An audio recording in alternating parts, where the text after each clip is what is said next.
Sure, I'm Dhruvil. I'm the founder and CEO of LogiNext. We are the #1 delivery automation platform, and we do end-to-end automation for first mile, middle mile, and last mile.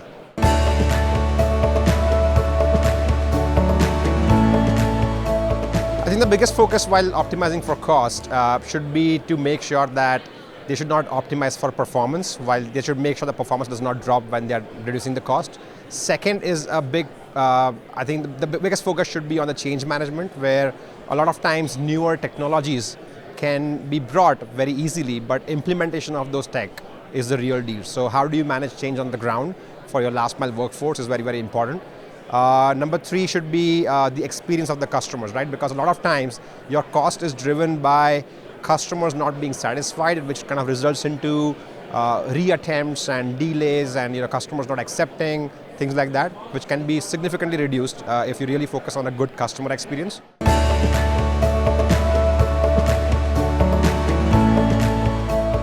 Most of the last mile fulfillment and operations operate in a very, very inefficient manner. There's a lot of redundancy in terms of number of vehicles on the road, number of people, and what kind of routes they are driving, how many times they are driving a day, how many times they are coming back to the warehouse and DC.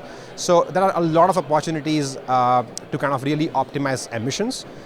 There's a lot of opportunities to convert those like saved emissions into carbon credits and kind of get more tax benefits as well. So if operations team members can really partner with their financial leadership as well, there's a very clear case for ROI that can be built around sustainability. And I think I would definitely recommend heavily to every single corporation in the world to really focus heavily on that, because that's a very low-hanging fruit.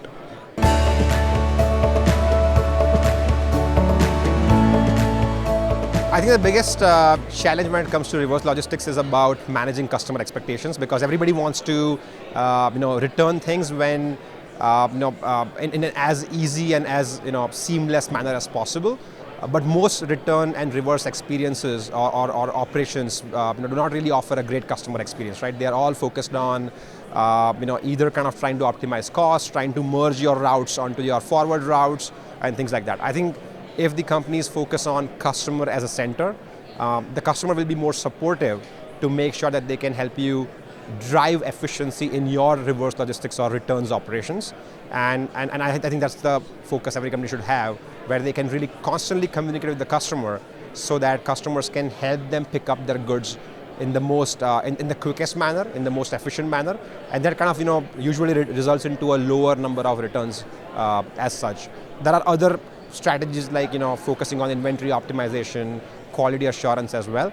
But on the last mile side, talking to customer and updating them in real time is one of the key things the companies can do.